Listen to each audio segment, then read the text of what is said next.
say something? Yeah, he goes, they were all out of focus. It's an random thoughts. You don't have like one in the I did that. Did you? I was completely silent. Yeah, well, your phone was about 45. But it was right on my face. Just hanging there. I got it. There you go. About. Honestly, that's the best. That's the best way. Yeah, exactly.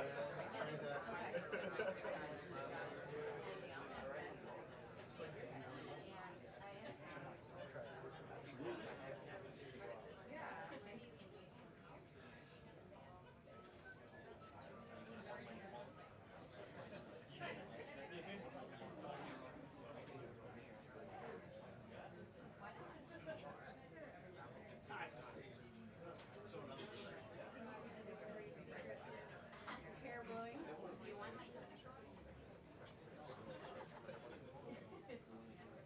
You can shoot ABC after that. You got no shot. Like I waited the first 15 minutes. Oh, yeah. Yeah, I see what you're saying.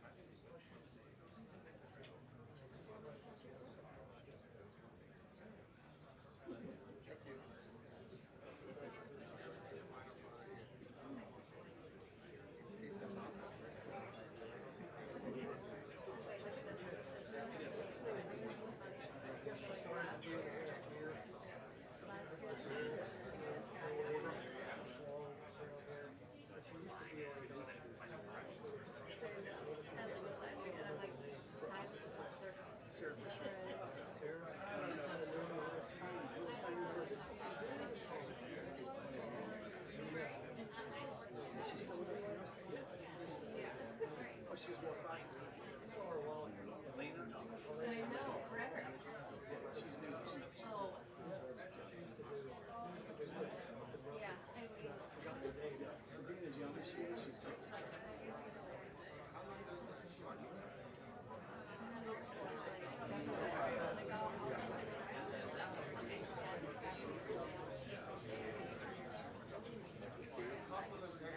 And now you're not.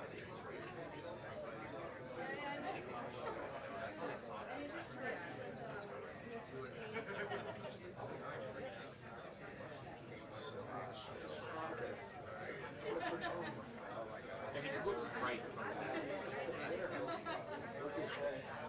Oh, there it is. Oh, yes. Oh my God. Beautiful. Oh.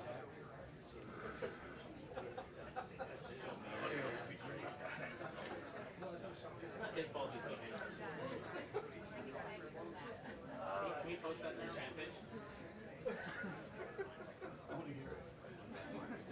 Complaining to your each individual DOP. You didn't ask a question. Getting email. You asked a question.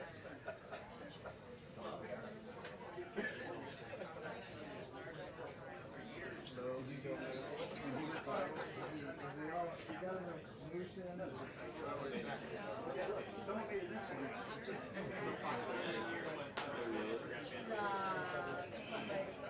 So far, these people following. It's just us. Usually they'll say, yeah.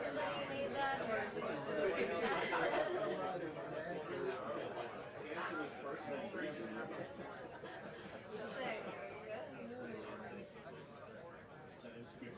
You saw one of us. What? You saw one of that went viral. Yeah, but I didn't know they made an account for it. Who's that guy?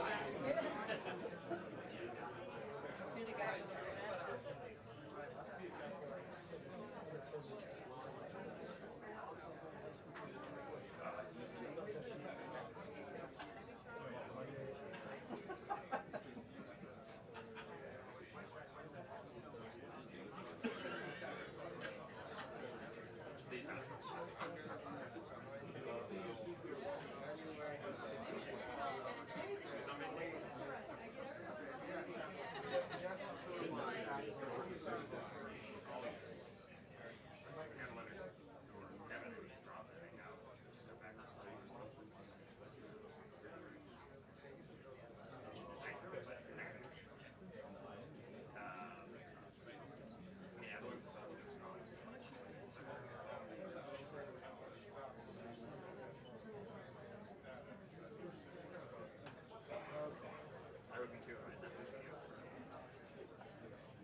That makes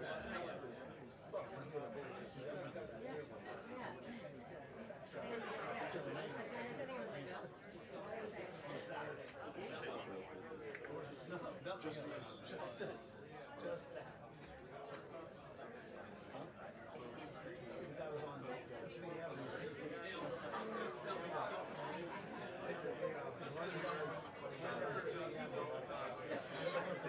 yeah, like whenever like so if we're here on the scenario that we see even worse was they ran your side. I didn't even know that. Was it a print? We'll fix that. They put one window in. They're right by our line. It's bulletproof. It's this Yeah, wow. Okay, where did I get the mirror? Was it just very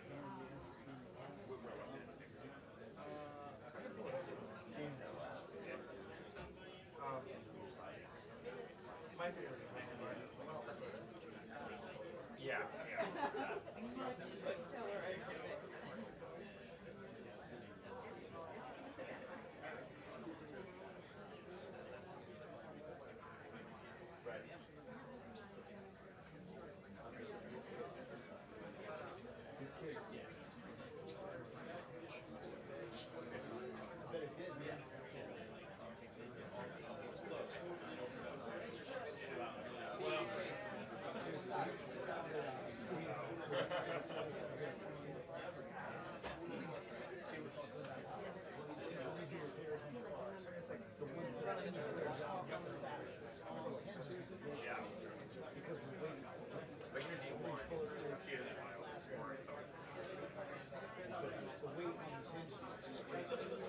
my favorite thing.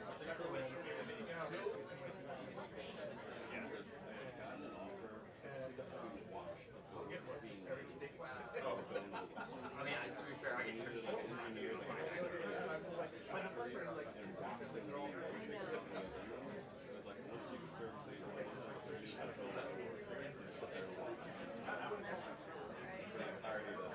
wow.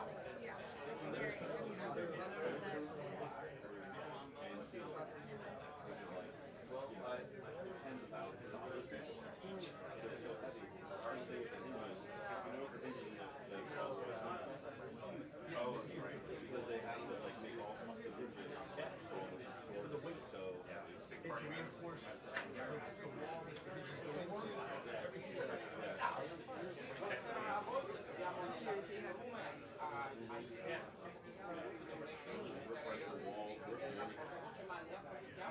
per darvi alcuni aggiornamenti. Intanto il commissario europeo Sefcovic si trova qui a Washington da 3 giorni appunto per trovare una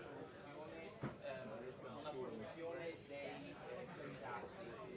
Trump per lui la cosa è chiusa già al 30%, però ci possono essere delle aperture, per esempio non chiede che l'Europa compri più energia, più gas liquido, ma anche per esempio che diminuisca e renda più facile la vita delle grandi tecnologie o ex per esempio, ma poi se non siete d'accordo abbiamo è stato trovato anche un accordo con l'India, non con il Canada, e sappiamo anche, tornando sugli esteri, che il ministro della difesa israeliano è a Washington e domani incontrerà il ministro, il omonimo Pete Hegseth al Pentagono, ma c'è anche il ministro degli esteri del Qatar che si è fermato un giorno in più a Washington perché sappiamo che Trump potrebbe a giorni, forse a ore, annunciare un possibile accordo tra Hamas e Israele, però come abbiamo visto tutto può cambiare. In ogni modo sentiamo, lei sarà il briefing della Caroline Leavitt, e potremo avere dei sia sui dazi e anche sul lato Siria, Israele e Hamas. Vi aggiorneremo nel corso del programma.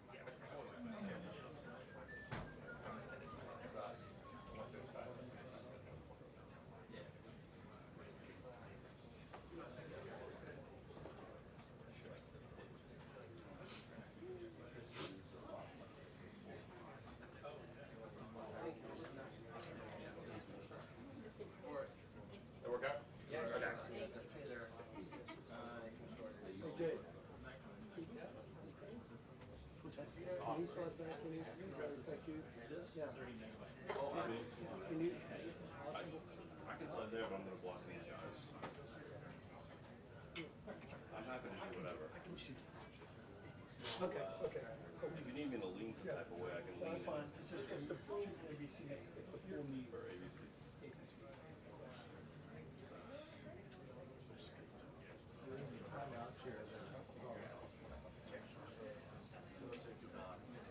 It takes a team effort I know. It's a heavy lift. just to get your shot. Don't I know?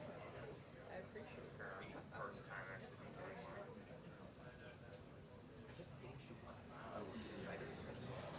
Oh, the bar. What you do with the bar?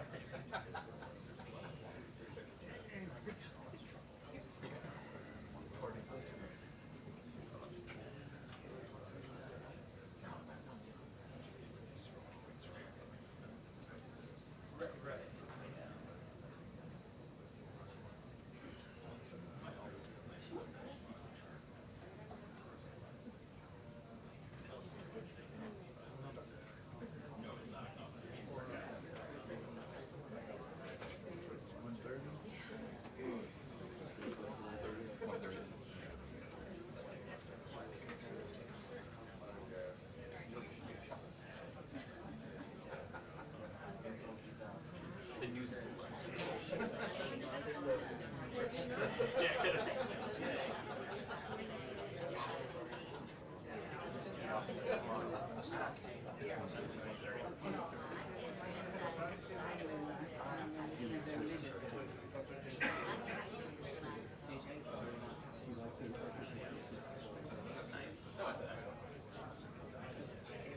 That was not intentional.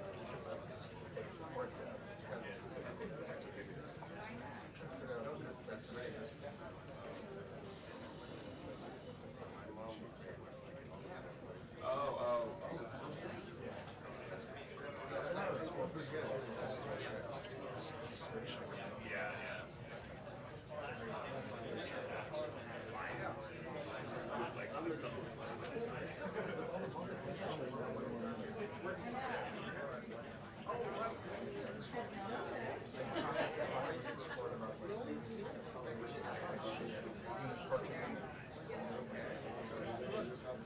Set it down.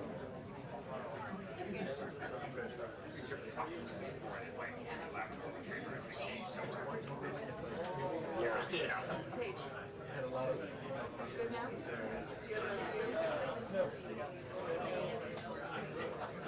They're gonna block the still. Jay's coming in. Did you see my thing?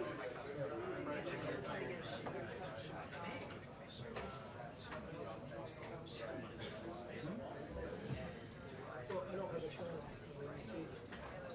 And if he moves back here, he's gonna be in the way of the still. So Jay, with CNN here, is gonna shoot.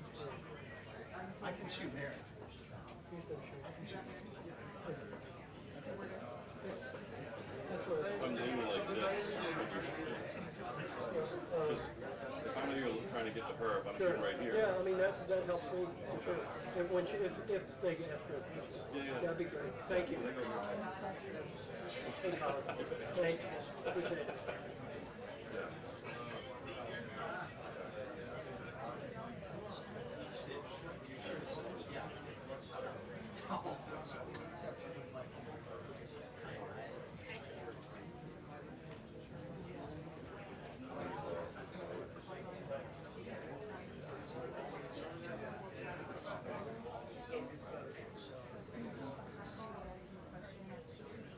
This is our fault.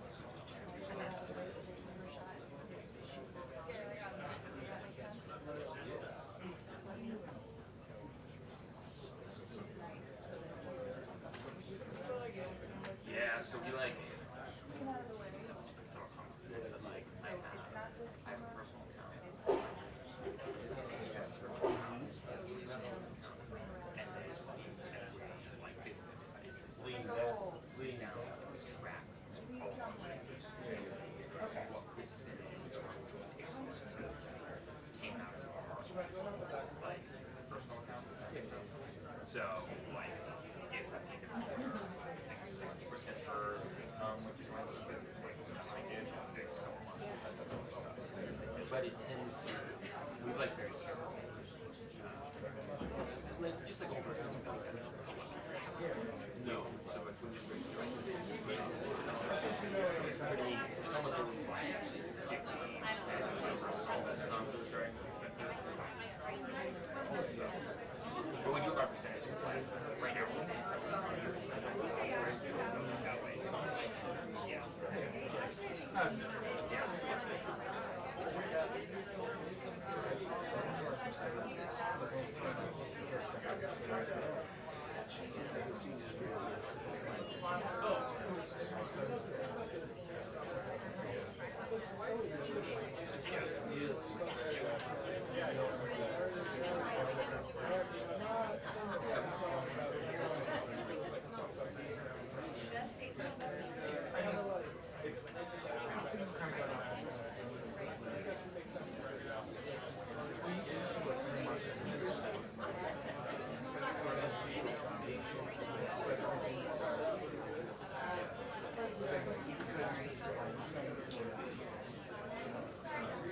Right, that's really good.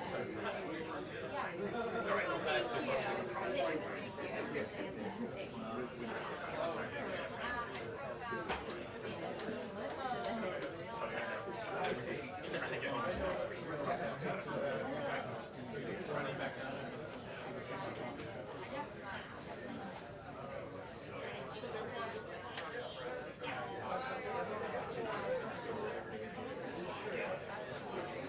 think that's a good answer.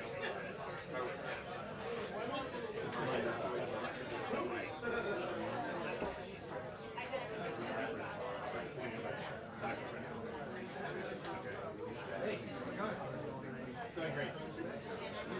See who I'm sitting next to? I mean, I saw you. That's all that matters. Yeah. I stick out like a sore thumb sitting next to you. Our next feature. Your turn to shine. It's gonna be like, oh, you said logo sitting next to this. The people want to know. Show them to her.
I am. I hope so.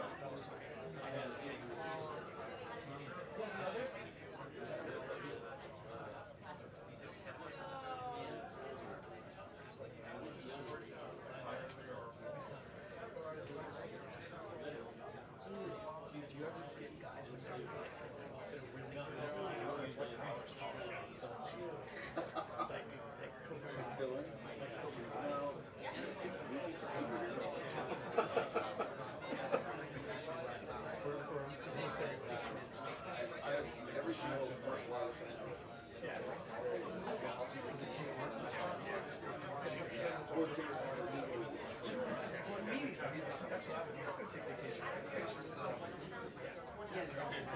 As she told him that she's my She has a tough cat. But if you start to mention her boss.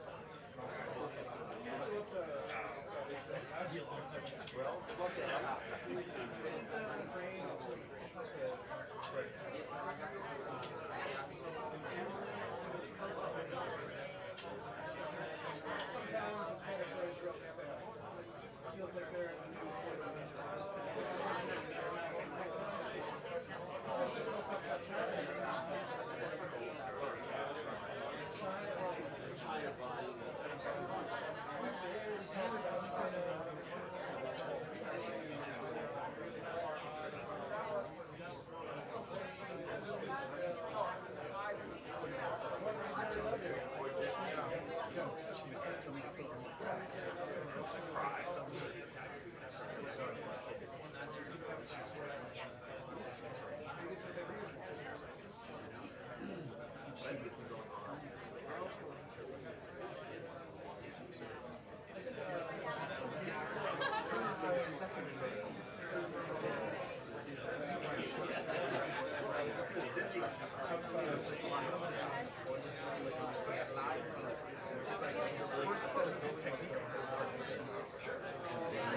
That makes sense. Yeah.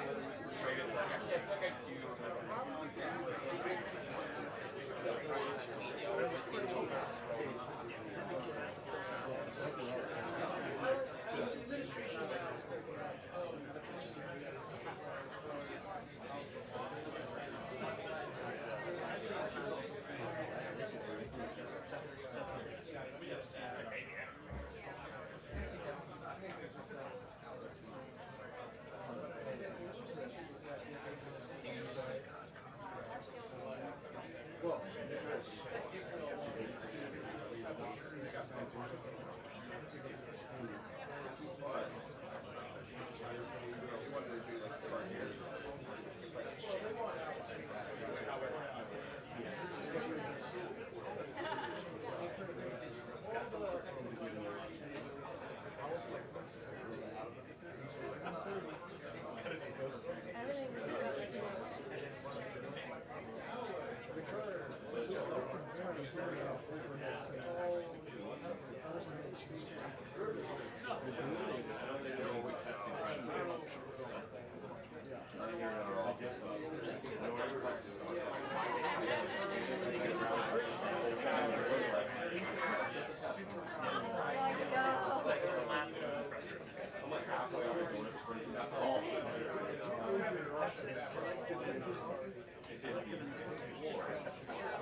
question is, if I get all of it, I try to get 2, 3 nights. I feel like you got it, but maybe 2 for a while. Yeah, but if you don't go for 2 and other people get 2 or 3, you feel like a dummy. Like, everyone's going for 2 and what, you only get 1? Goes back, don't get finished. You gotta just keep going.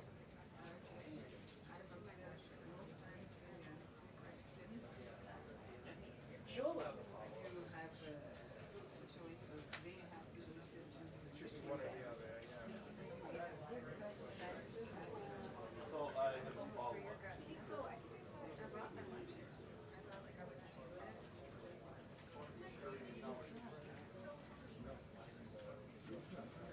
As we all should be right now.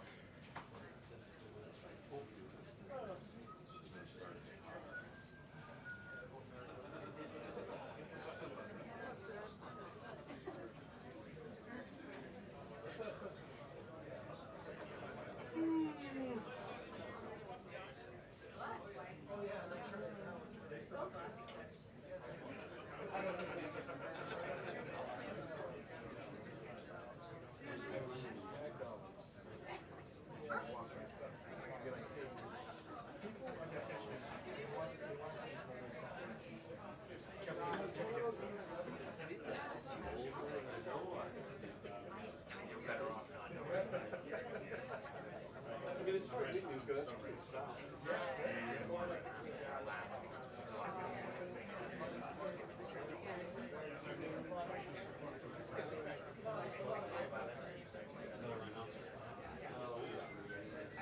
Very weird. So you're saying I should like not wear shit together? Yeah. They're gonna be looking at me. Still actually, something like a good time.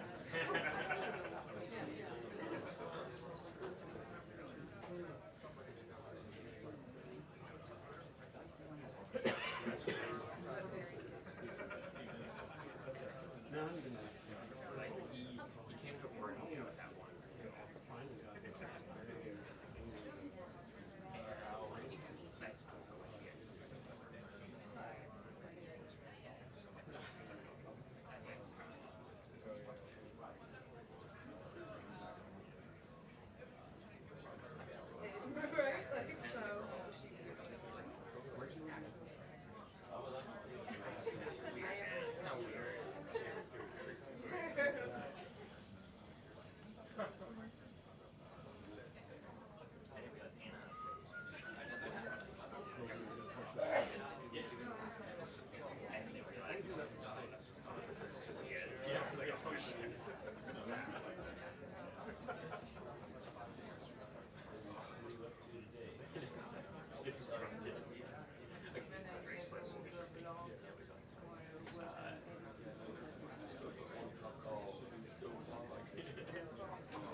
I'm ready. For you, maybe you. You, not me. They have a good show. Good luck. What's on the other side? Well, all right.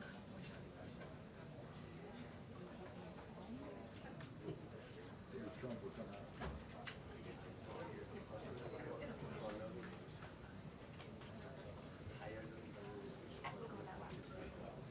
You have the chair ready for you, sir. Appreciate that. Good, how you doing? Sorry we were there. Oh, really? Group dark concert? Oh, nice. That's the thing with what's that? If they shoot anybody cool?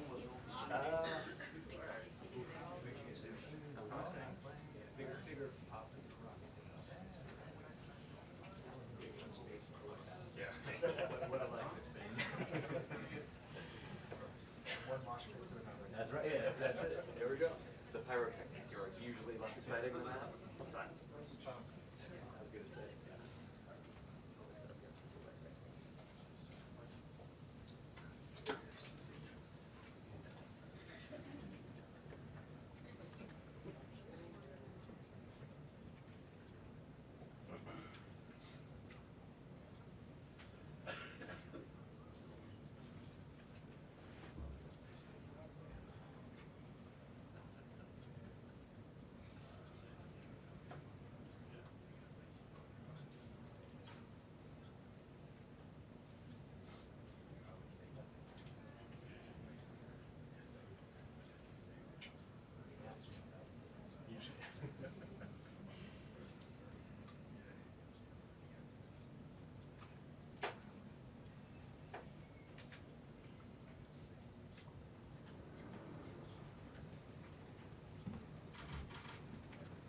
Good afternoon, everyone. I apologize for our tardiness. I was with the president.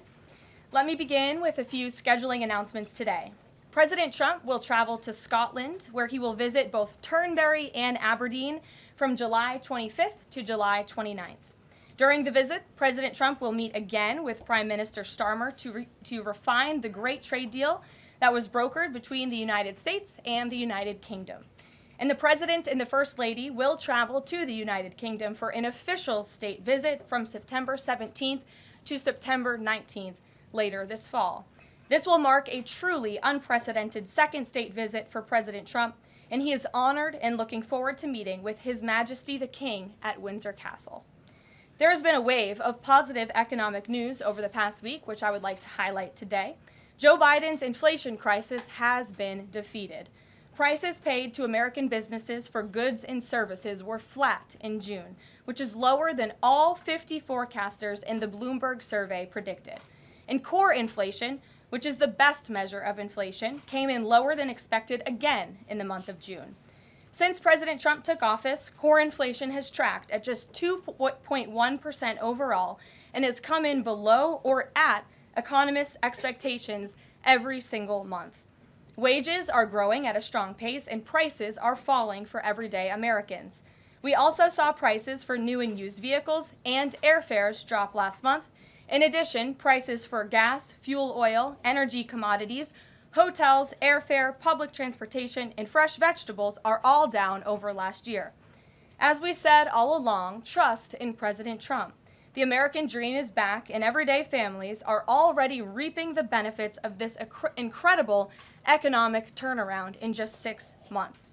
President Trump has ended the era of economic surrender and implemented powerful tariffs to stand up for our workers and businesses and rebalance America's trading agreements. Despite all of the doom casting from the so-called experts claiming that these tariffs would be the end of the world as we know it, the opposite has occurred. Tariffs are not inflationary, as President Trump has said all along. In reality, tariffs are a source of massive revenue. We're seeing trillions of dollars in private investment pour into our country right now because the companies around this world want to make their products right here with American labor and not have to pay any tariffs at all. Customs and tariff revenue has already totaled more than $113 billion since President Trump entered office, helping to lead a budget surplus in June for the first time in nearly a decade. We are truly entering a golden age as a result of these pro-growth and America First trade policies.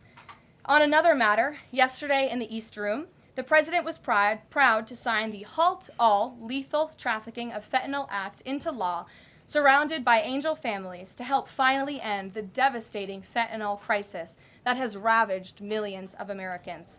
Under the Halt Fentanyl Act, anyone who possesses, imports, distributes, or manufactures any illicit fentanyl-related substances will be subject to criminal prosecution in the same manner as any other Schedule I controlled substance. This legislation will close the loopholes that criminals use to skirt around the law and make it easier for law enforcement to prosecute vicious traffickers who peddle poison in our communities. President Trump has always made tackling the drug crisis a top priority, and this important bipartisan legislation further follows through on that commitment. The complete and total success at our southern border that many in the media in this room continue to ignore is another example of the president keeping his word to families who have lost loved ones due to fentanyl, and it's another win for the American people.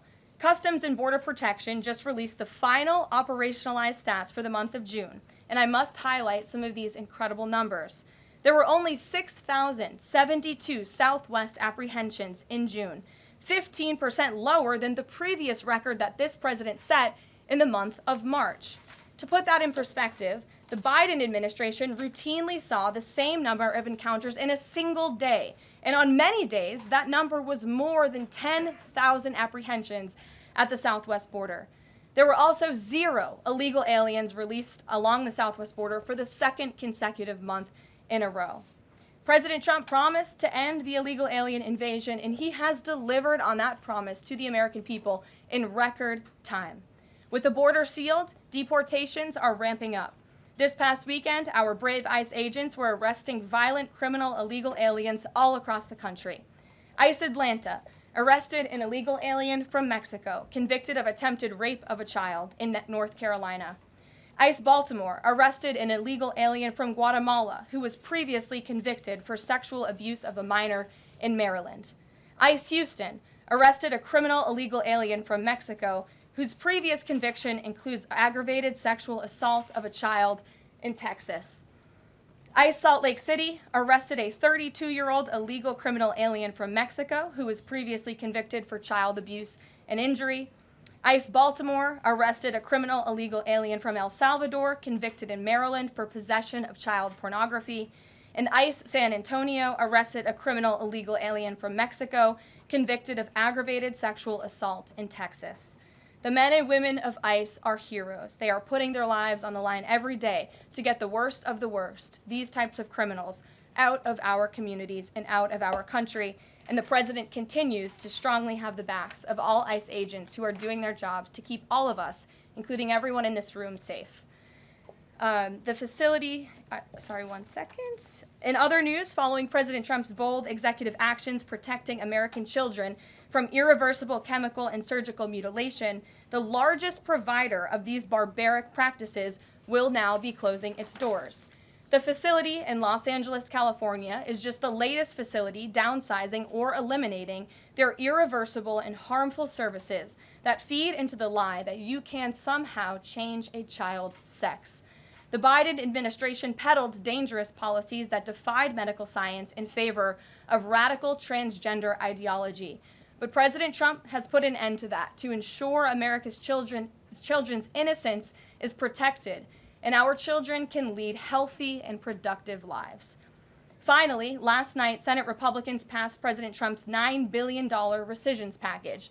This will help restore fiscal sanity in our country by rescinding billions in wasteful foreign aid and finally ending taxpayer funding for PBS and NPR, two media organizations that have ridiculously used federal dollars to push a partisan left-wing agenda for many years. The House should pass this rescissions package immediately and send it to the president's desk for signature. On another note, I know that many in the media have been speculating about bruising on the president's hand and also swelling in the president's legs. So in the effort of transparency, the president wanted me to share a note from his physician with all of you today.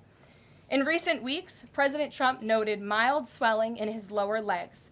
In keeping with routine medical care and out of an abundance of caution, this concern was thoroughly evaluated by the White House medical unit.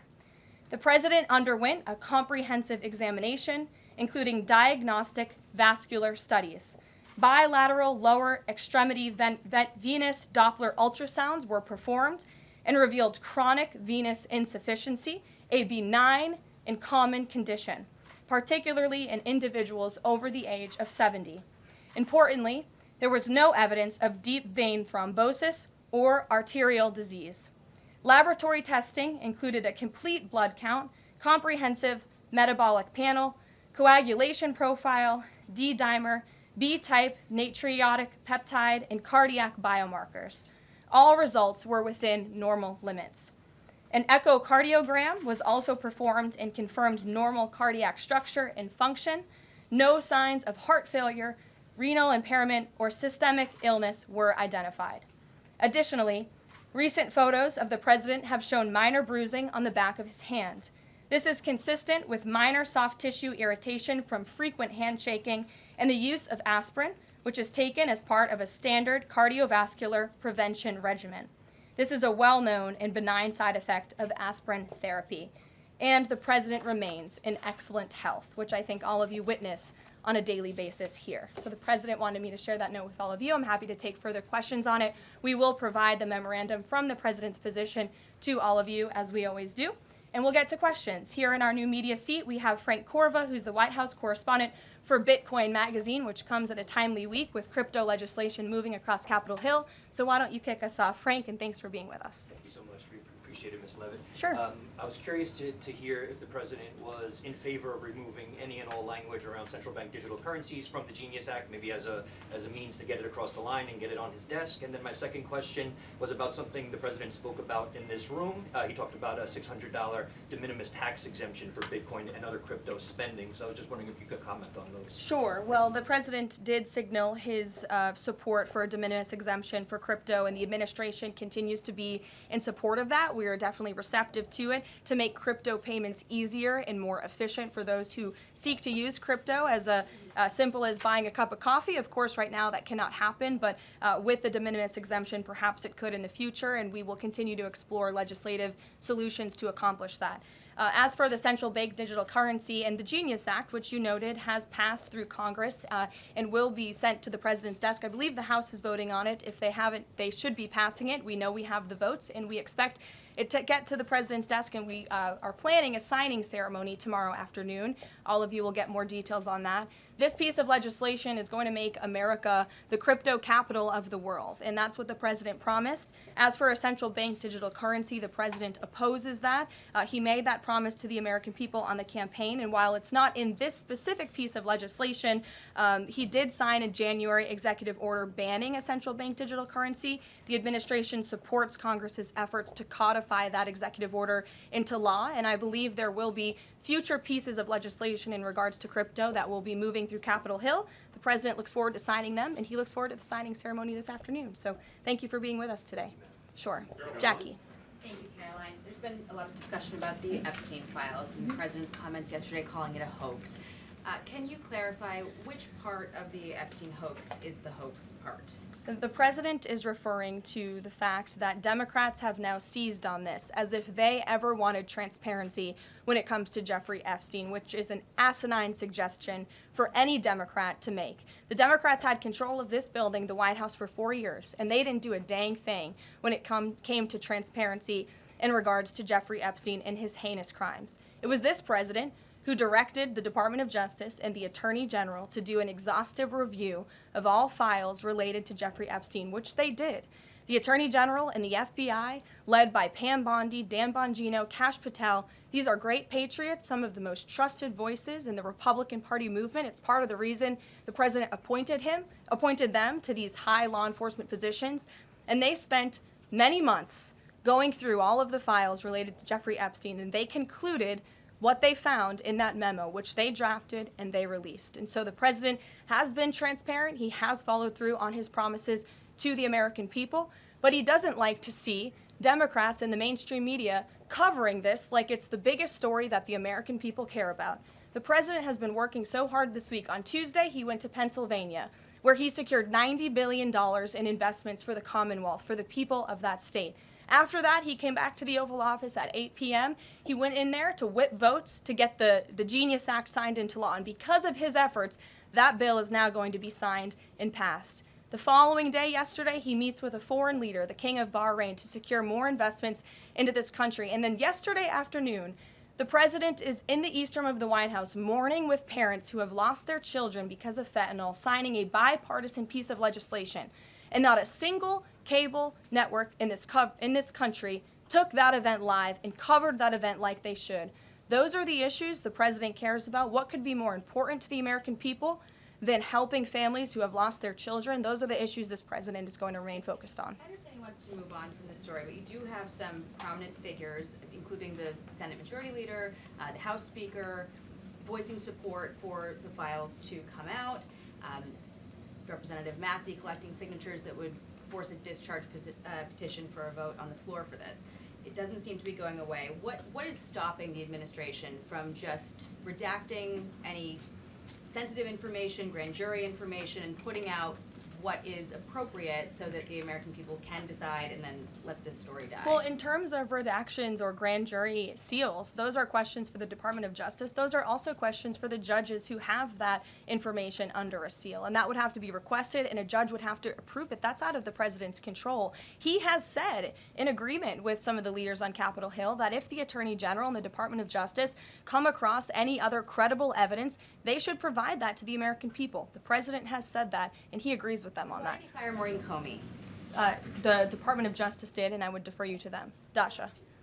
Has the White House been directly in touch with some of the MAGA influencers that are still not satisfied with the administration's handling? And has the message to them been similar to what the president has said, which is sort of either let this go or we don't need your support? Well, look, the president and this team are always in contact with the president's supporters, with voices of many kinds on both sides of the aisle. I think that's part of the reason this president is a great president, because he's willing to listen and hear other people's perspectives. But ultimately, he has led this country, not just over the past 6 months to historic success, but also through his first 4 years as president. And as the leader and the creator of the MAGA movement, he has led through these perilous times for our country based on instinct and in the best interest of the country. And as I always say, the American people should trust in President Trump.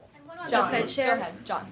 Thanks a lot, Caroline. The president on Monday announced that if there's not compliance with Russia within 50 days, there would be increased tariffs. Can you explain how that works, first of all? What happens if Russia doesn't end its war with Ukraine in 50 days? Well, in 50 days, as the president clearly laid out, if there is not a ceasefire agreement or a peace deal within that time frame, if Russia refuses to legitimately agree to a ceasefire, then they will face very steep tariffs, and they will also face secondary sanctions. So countries that are purchasing oil from Russia will be sanctioned as well, and of course that will do deep damage to Russia's economy. And I would just add that the president wants this war to end with a diplomatic solution. He's been pushing for it.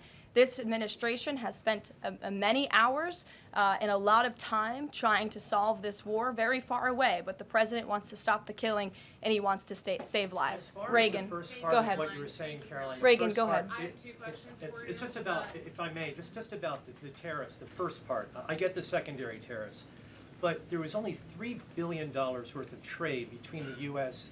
and Russia in 2024. It's expected to be far less this particular year. On April the 2nd, both you and the Treasury Secretary said it's not necessary to apply any tariffs on Russia. You said that because of the lack of trade, it precludes, that was the word you used, any need for tariffs. Why now, and why do you think that that would make them cave and come to some sort of peace agreement as it relates to Ukraine? $3 billion is still a lot of money, John, and it's not just tariffs, it's the secondary sanctions as well that will be implemented in 50 days. Reagan. Caroline. I have two questions for you. Sure.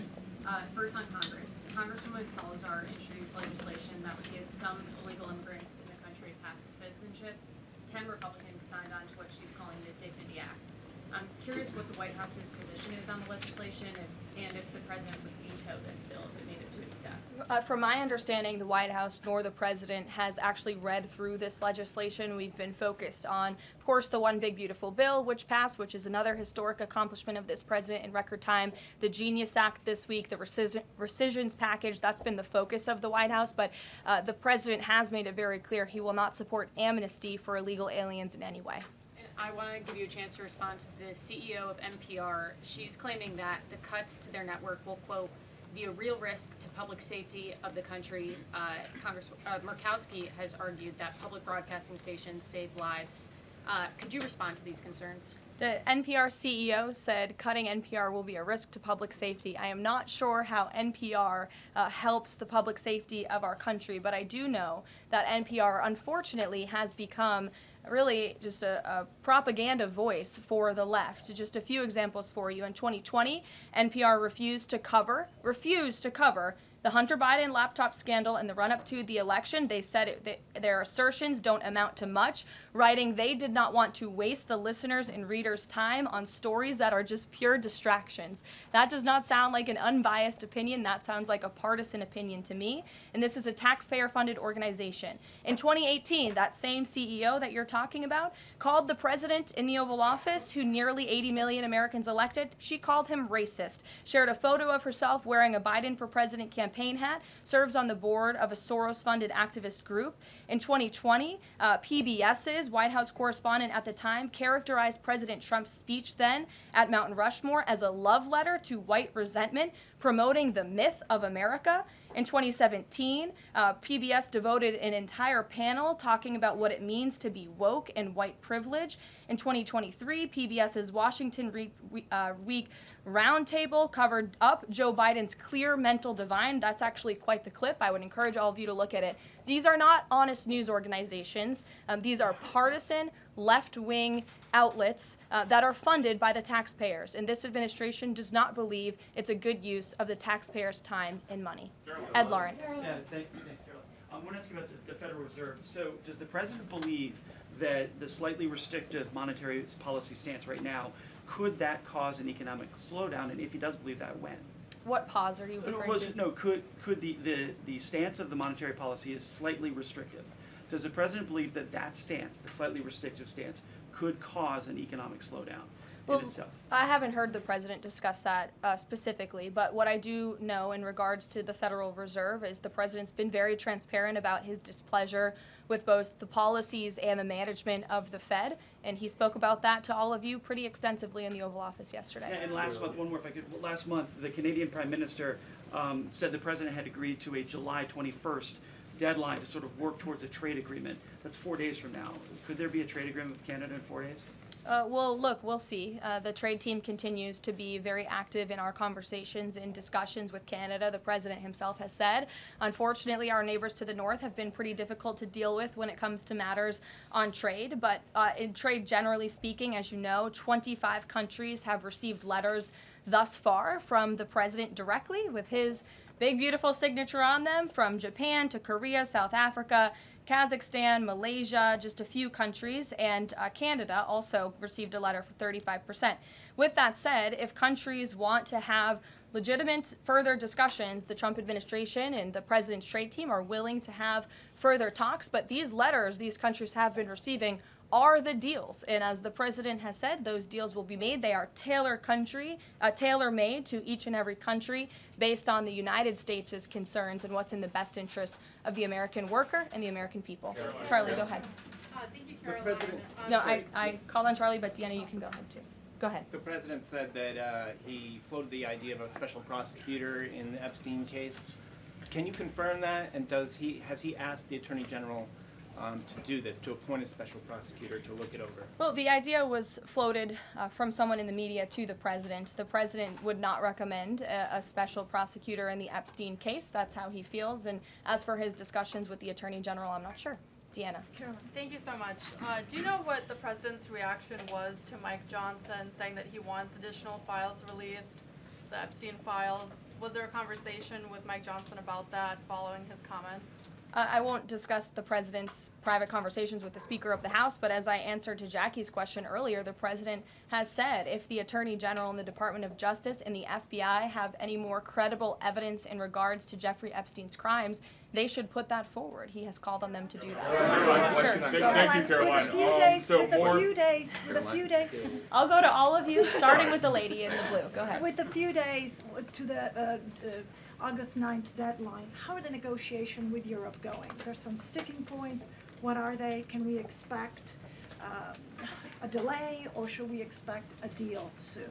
Well, I believe the deadline is August 1st. As for the European Union, they continue to be very eager in negotiating with our country for obvious reasons on ways to lower their tariff and their non-tariff barriers that we have long said harm our workers and our companies. So the president's trade team continue to be in talks with the European Union. Would he accept, or would he put forth a postponement of the August 1st? He's already said he will not. Caroline, Owen, go ahead.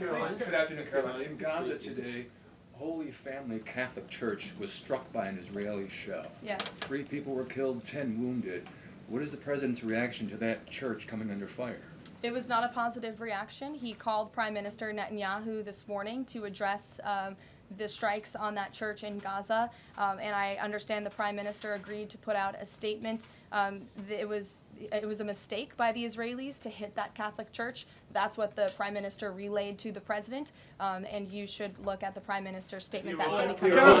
Steve, go ahead. Back to your letter that you read at the beginning. Sure. The President, you said mild swelling in his legs. Yes, is sir. it causing him any discomfort? How are you treating it? Nope. No discomfort from the President at all, and you probably all see that on a day-to-day basis. He's working around the clock. As for the treatments, I can defer to the President's physician, and we'll get you this letter. I think it will answer all your questions. Caroline, there are reports that a Chinese-born banker who works in Atlanta for Wells Fargo is being prevented from leaving China. Has the President, is he going to bring this up with President Xi? Are you aware of the case? I'm not aware of the case, but I'm sure our National Security Council team is. Steve will get you some answers on that. Kristen. Thank you, Caroline. 2 questions. So the first is that President Trump said that the Attorney General only gave him a brief overview of what was in these Epstein files. Does he have knowledge or an understanding of what is in the files related to Epstein that have not been released? Not to my knowledge, and that's a question for the Attorney General, as I said, and the President has told the Attorney General if they have any more credible evidence, they should release it. Is that evidence, would she have to run that by the President before she released it? I don't think so. He said if she has any more credible evidence, she should release it. You're on. Go ahead.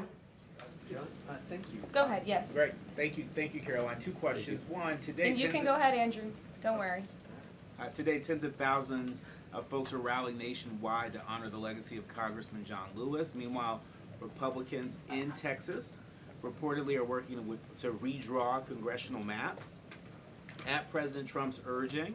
How is President Trump reconciling his call to action for Texas Republicans with the legacy of Representative John Lewis? I'm not quite sure how the 2 things are related. I think the President would agree that John Lewis served our country for many, many years. It has nothing to do with the redistricting efforts that are currently underway by Texas Republicans to add seats to their legislature. They have the right to do that. The President spoke to the congressmen and women who serve the great state of Texas about it, but it's up to them and it's up to their legislature to get that approved. And Caroline, just a second question. Go Does ahead. the President support the Justice Department's request for just 1 day in jail for the officer convicted in Breonna Taylor's killing? And what message does he believe that sends to her family and to other families seeking justice in cases of police violence? I haven't talked to the President about that case. Go ahead. Just the President, when the President met the interim President of Syria a couple of months ago, he described him as a young, tough, attractive guy. After the latest clashes in Syria over the last few days, does President Trump still support Syria's interim president? The President still supports Syria's pathway to a peaceful and prosperous country, and you received an update directly from the Secretary of State on the ongoing situation between Syria and Israel. I spoke to him myself this morning to get an update, and as soon as the United States became involved in this conflict, we were able to de-escalate, deconflict. That seems to be continuing. Syria agreed to draw back their troops that were in the area where that clash was ongoing, and we continue to be very actively monitoring the situation. The President wants to see Syria become a prosperous and stable country, and by the lifting of the sanctions on Syria, he's giving them a real chance to do that, and he wants to see that through. Andrew, go ahead. So on Tuesday, the President told a very detailed story about his uncle, noted scientist John Trump, and Theodore Kaczynski, the late Unabomber. He said that Dr. Trump taught Ted Kaczynski. Ted Kaczynski was not identified as the Unabomber until 1996, 11 years after John Trump passed away. It would have been impossible for John Trump to have ever discussed the Unabomber with the President. So what was he talking about? And I have one follow-up. Andrew, with so many issues going on in the world, I'm a little bit surprised you would ask such a question, although I'm not sometimes coming from you, I will say, but I'm willing to give you an answer. Nevertheless, the President's uncle did, in fact, teach at MIT. He was a very intelligent professor. The president's very proud of his family. In fact, the president has a letter from his uncle on the MIT letterhead that sits in the Oval Office dining room. Maybe we'll let you see it sometime. And Go then ahead, Elizabeth. Caroline, one more on. Elizabeth, will the go ahead. president consider pardoning Ghislaine Maxwell Elizabeth, if go the ahead. Epstein case is a hoax? Okay, I'll start off with the president said last week he would not be getting involved in the New York City mayoral case. If that mayoral race, if that's still the case, given his history drawing a large crowd in New York City, what's his reason for staying out of it in that way? Well, look, I think the president reserves the right to get involved in races or not get involved in races, and he's made the decision not to weigh in on the New York mayoral race, as you rightly pointed out, although he has gone as far to say he absolutely does not want to see Zemdami elected, who is a known communist who supports the abolishment of private property, the defunding of police. He has made very well-known anti-Semitic statements. It would be a disaster for New York and for this country, and I think it's quite telling that this individual, a known communist, has been spending time in Washington this week meeting with leaders on Capitol Hill. This is truly where the Democrat Party is headed. Clearly, they learned nothing from November 5th in the president's overwhelming victory. Mary, go ahead. Thank you, Caroline. I want to backtrack to the hospitals that have stopped providing transgender surgeries and hormones for kids. On this front, does that have anything to do with the DOJ subpoenas last week? Should we expect any more hospitals be shutting down their programs? And I wanted to also ask what you make of all these media reports, especially the AP, which I noticed, which portrays these children as losing something that's saving their lives. Yes, I think the president spoke a lot about this issue, which is a political issue, but also really a cultural issue that impacts children and families. He talked about it a lot on the campaign, and I think he was quite surprised by the uptick we were seeing in the embracement by the Democrat Party when it comes to the chemical castration and mutilation of young, innocent bodies. And so the president made it a very early priority to sign very strong executive orders to cut off the funding for any hospital or any medical facility in this country that provides such barbaric procedures. And as a result of that strong policy and the president's strong common sense position on this issue, we've had such an overwhelming response, which is great for children in Arizona. Phoenix Children's Hospital has stopped providing puberty blockers and hormone therapy to minors. In California, Stanford Medicine ended sex change surgeries for minors. Children's Hospital Los Angeles is closing its Center for Trans Youth Health and Development surgical program. In Illinois, Lurie Children's Hospital Chicago stopped sex change surgeries. Again, let's think about what we're talking about here. Sex change surgeries for minors. These are barbaric practices that no innocent child should have to endure. And the president wants to protect the innocence of children, and I know the vast majority of Americans support him in that effort. This is a wildly popular and common sense endeavor this administration has taken, and we've seen many of these medical institutions have followed through with the president's executive orders, but we'll continue to take further action on this important issue. Garrett. I too, if you'll indulge me. Sure. On the recisions package, I wonder what the White House makes of this theory that it increases the odds of a shutdown. The theory is basically, why would any Democrat vote for a bipartisan spending deal with Republicans if Republicans can turn around and claw the money back the next day? Look, $9 billion worth of crap that it was in our federal funding that is now being rescinded. This is a good thing for the American people and the American taxpayer, and I think our Office of Management and Budget Director was saying this process should be more bipartisan. Democrats, there was a time in this country where Democrats too cared about getting rid of waste, fraud, and abuse in our federal spending. I think every American agrees the government spends way too much money on things that don't matter. Some of those things include PBS and NPR, or for instance, the Democracy Fund, which was funded to the tune of $83 million through the Department of State, but they were giving hundreds of thousands of dollars for gender equality and empowerment hubs in Yemen, $3.9 million for strengthening information integrity, equality, and democracy for LGBTQI population of the Western Balkans. These are not good uses of the taxpayer funds, and Republicans are proud to lead that effort, and we wish more Democrats would join us in that. I wanted to follow up on the Maureen Comey question just to clarify. Did the White House have any knowledge, or did the president sign off on her firing? This was a decision that was made by the Department of Justice. Caroline? There was an agreement that was made between Immigration and Customs Enforcement and the Centers for Medicaid and Medicare Services regarding access to Medicaid information for 92 million Medicaid recipients around the country. That includes health information. So how does that not violate HIPAA violations and privacy concerns, for example, of American citizens? I'm going to have to defer you to Immigration and Customs Enforcement on that. I'm unfamiliar with that agreement that they made. Thanks, Caroline. 2 questions. Russ Vought said today he's going to be looking into cost overruns in the Fed's renovation projects. Is there a deadline for him to come back with findings to the president? I don't believe there's a deadline the president has set for Russ Vought, but I think, again, this is a good use of taxpayers' time to look into this project that is millions and millions of dollars over budget. It's for a big, beautiful mansion for the federal chairman, reserve chairman, and I understand that it costs much more than it did the beautiful palace that many of you joined us at when we went overseas. So it's completely unnecessary, it's overpriced, and I think it's a good thing the administration, led by the president, is looking into it. If there ever were to find wrongdoing or fraud, would the president reconsidering firing Jerome Powell? Look, it's a hypothetical question. We'll see where it goes. The president spoke about how he feels on this matter yesterday. Sure. Thank Go you ahead. so much, Caroline. So we saw Ambassador Huckabee arrive to Prime Minister Netanyahu's trial to show his support. Does the president plan to impose any kind of sanctions against the Israel judicial system? I don't have any update for you on that or any announcement on that front. I don't believe so.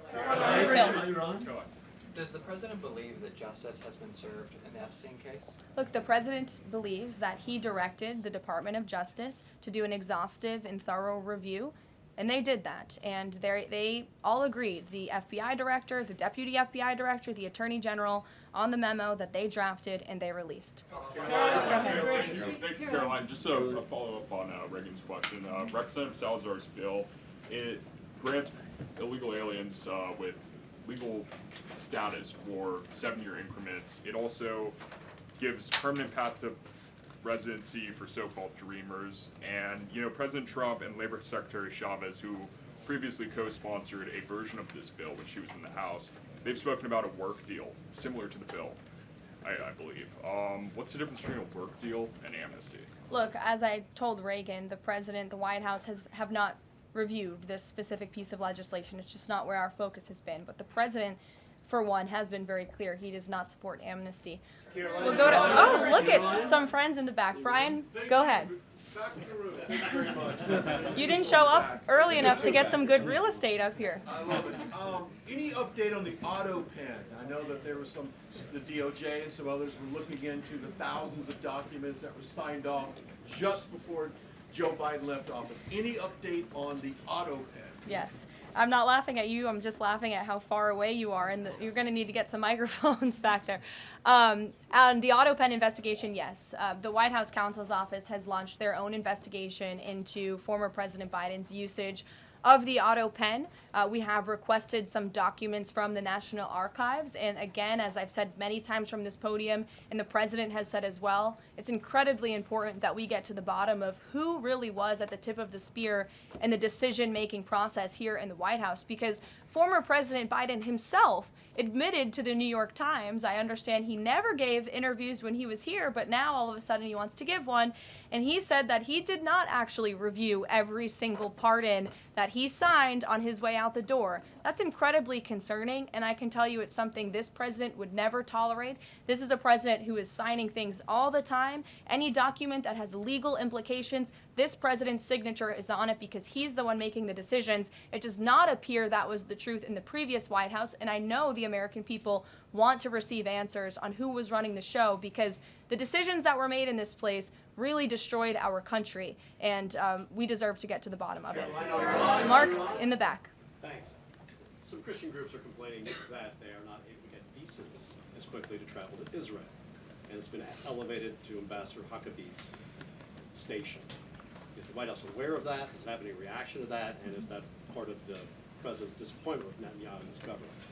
Look, I'm not aware of that, Mark, but I'm sure, again, our National Security Council is, and also the State Department. As you know, travel visas roll through Secretary Rubio's shop over there, whom we work very closely with. So we will check in on the matter. But I know overall, this president and the administration do want to streamline the visa process to make it easier for both Americans who want to travel abroad and people abroad who want to come to our country the legal way. Sure. Go ahead. I was going to the gentleman above you, but go ahead, Libby, and then you can go. Okay, two questions for you. The first is, during the Whole Nation Summit, Secretary Noem suggested there could be some changes to TSA's liquid limits. Mm-hmm. Is the president aware of that? Is that an idea that he's backing? And what would that timeline and the changes look like? Sure. I would defer you to the Department of Homeland Security, but I did see Secretary Noem's comments, and I think it's great that on day one she asked TSA, what are we doing right? What are we doing wrong? How can we make air travel more efficient while maintaining utmost security for American passengers and travelers? And I know they announced no more shoes, or you don't need to take off your shoes anymore at the airport, which I think is welcome news to all of us who travel a lot. But further guidance or decisions, of course, that's in the Secretary of Homeland Security's overview, and I would defer to her. And the other question for you is on Bondi and Burgum's trip today to Alcatraz. I'm curious what the funding is going to look like for that and who the president does want to see incarcerated there if it were to become. Sure. Well, this was an idea of the president. He spoke about it in May, and he directed his administration to review a reopening plan for Alcatraz if it is possible, which is why the Attorney General and the Secretary of Interior have traveled there today. They are touring the site, and if the Alcatraz prison is reopened, it would be under the purview of the Bureau of Prisons. And the Secretary of Interior also would play a big role in this as well. So they're there to review the site today, and I'm sure you'll hear more from them on it later. And just to follow up, Libby, on who the president wants to see housed in Alcatraz, the worst of the worst criminals in this country, both American criminals who convict heinous crimes, but also illegal alien criminals before deportation as well. Sure. Go ahead. The State Department yesterday urged the Chinese Communist Party to cease its campaign to eradicate Falun Gong, a peaceful spiritual practice. With the anniversary of this brutal persecution approaching, does the White House have a message for the CCP on this? Well, I will get you one, and we will get back to you. Sure. Go ahead. We'll take. Go ahead, and then go ahead. Sure. I've never called on you. Why don't you go ahead? In the red tie. Me. Dr. Harper behind. Thank you. Yes. Go ahead. Go ahead. Me, thanks. Yes. Thank you, Caroline. Yes, you. What's your name? My name is Matias. Thank you. What's your outlet? I'm for Record TV, Brazil. Great. Brazil's President Lula recently said that President Trump was elected to govern the United States and not to act as the emperor of the world. And he also emphasized that Brazil is open to negotiation. I'd like to hear what you have to say about it, what the administration has to say about it, and specifically what areas are currently open to negotiation in the light of the 50% tariffs that were announced. Sure. The president is certainly not trying to be the emperor of the world. He is a strong president for the United States of America, and he's also the leader of the free world. And we've seen a great shift across the entire globe because of the strong leadership of this president. In regards to Brazil, the president sent a letter to Brazil announcing their new tariff percentage. He also directed our USTR ambassador, Jameson Greer, to launch an investigation of Brazil under Section 301 of the Trade Act of 1974, designed to address unfair foreign practices that are affecting U.S. commerce. For years, we know Brazil's digital regulations and weak IP protections have undermined U.S. tech and innovative companies, and their tolerance of illegal deforestation and other environmental practices puts American producers, manufacturers, farmers, and ranchers who follow better environmental standards at a competitive disadvantage. So this president always acts in the best interest of the American people and the United States of America, and he will continue to do so. Thank you very much, everyone. We'll see you later. I appreciate the enthusiasm today. Caroline.